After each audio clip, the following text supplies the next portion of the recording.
Donc on a Richard qui est avec nous, qui est un spécialiste des étoiles.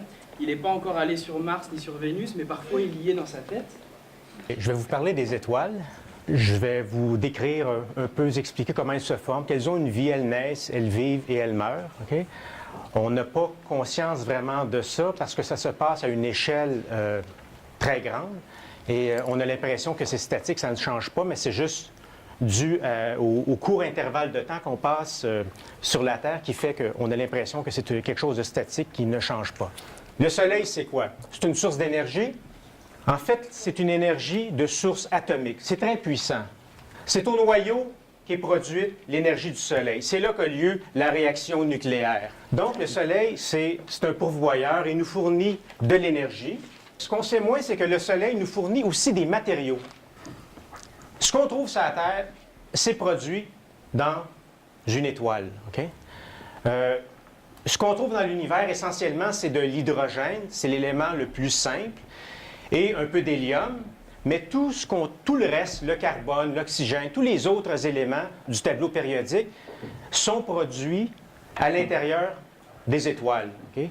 Et quand une étoile explose à la fin de sa vie, on va le voir, ces éléments-là sont dispersés, puis il y a d'autres étoiles qui vont se former à partir des éléments des systèmes planétaires, et on va avoir une planète comme la Terre avec différents éléments. Ce qui nous intéresse, c'est la loi de la gravitation universelle.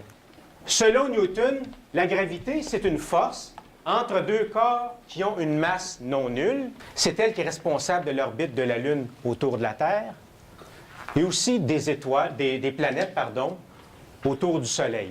Comment se forme une étoile avec ce qu'on vient de voir? Je disais que dans l'espace, il y a en présence des gaz interstellaires, de l'hydrogène, des nuages de gaz.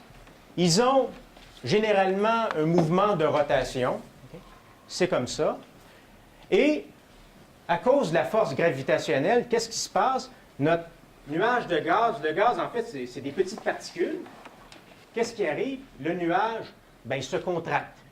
Les particules de gaz se rapprochent. En se rapprochant, la température augmente, la température au centre du nuage de gaz, et ça donne quelque chose comme ça. Quand est-ce qu'on appelle notre nuage de gaz une étoile? C'est quand débute la fameuse réaction nucléaire dont je parlais tout à l'heure, la fusion de l'hydrogène. Une fois que l'hélium est complètement brûlé, panne de carburant, l'étoile se contracte, la température augmente, puis à un moment donné, si elle est suffisante, l'élément suivant va se fusionner. Ça commence avec l'hydrogène, l'hélium, le carbone, après ça l'oxygène, et ainsi de suite. Mais à un moment donné, ça va arrêter. On voit ici, il y a le fer au centre. Les étoiles peuvent fusionner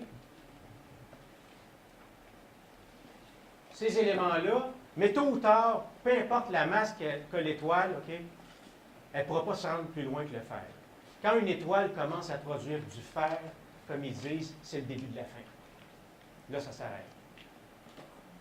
Fin d'une étoile. Qu'est-ce qui va se passer à la fin? Voilà. Quelque chose comme ça. Ça, c'est une étoile qui a explosé et elle projette ses gaz dans le cosmos à des vitesses qui sont plusieurs fois la vitesse du son. Alors, est venu... Qui ne le connaît pas? C'est Einstein. Ce qu'il dit, c'est qu'un objet massif a la propriété de déformer l'espace où il se trouve. Et ce sont ces objets se déplaçant dans cet espace courbe-là qui donnent l'impression qu'il y a une force qui agit sur eux. Donc ça, c'est l'espace. Enfin, OK. Tu m'arrêtes. Une simplification. L'espace en deux dimensions. OK, ouais. oui. C'est mon plan de l'espace. Et vous me dites si vous pensez avoir compris la même chose. Ça, c'est une de mes planètes. OK. Donc je la pose dans l'espace. Il y en aurait plein, mais moi j'en pose juste une. Donc selon Einstein, ça voudrait dire que ça bouge et que mes planètes, elles se baladent sur un univers qui se déforme. C'est ça. La boule ne va pas vers ton doigt parce que ton doigt exerce une force par la boule. Il n'y a pas de force. C'est que ton doigt déforme ton espace. C'est quoi qui déforme l'espace? Regarde, ça, tu pourrais dire, par exemple, que c'est notre Soleil. Puis la bille qui tourne autour, bien, ce serait la Terre. La Terre, elle reste prisonnière en orbite autour du Soleil, pas parce que le Soleil exerce une force, selon Einstein, parce que le Soleil, il a déformé l'espace, et la Terre se déplace dans un espace courbe. Là, on va représenter la gravité comme une déformation de l'espace. Okay? Fait que la première image, en haut à gauche, c'est quoi? C'est le Soleil qui a déformé l'espace. Le destin de l'étoile, ça va être du Soleil, c'est soit que ça va former ce qu'on appelle une naine blanche, une étoile à neutrons, ou un trou noir.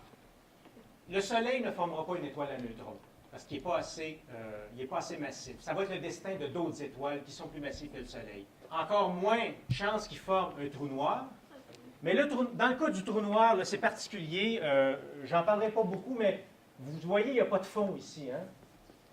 C'est une bonne représentation de ce que c'est un trou noir. En fait, c'est une déchirure du tissu de l'espace. Un trou noir, c'est vraiment particulier. Le tissu de l'espace est déchiré, tellement que même la lumière ne peut pas s'échapper d'un trou noir. C'est pour ça qu'on l'appelle un trou noir. Il n'y a pas de lumière qui ne vient d'un trou noir. Qu'est-ce qu'il y a comme qu'est-ce qui peut arriver quand on est à l'intérieur du trou noir? Tu ne pourras jamais en sortir. Non, mais comme Qu'est-ce qui va se passer? Ouais. Tu vas mourir. La gravité est tellement intense qu'à tes pieds, elle est plus forte qu'à ta tête. Fait que ça tire de façon inégale. Tu vas être déchiré. Le Soleil va devenir une naine blanche. Regardez la grosseur du Soleil par rapport à la Terre. Et rappelez-vous comment il était avant. Imaginez cette quantité de matière immense qui se contracte pour devenir de la grosseur pratiquement, sensiblement, de la Terre. C'est le destin de notre Soleil. Il va devenir une naine blanche.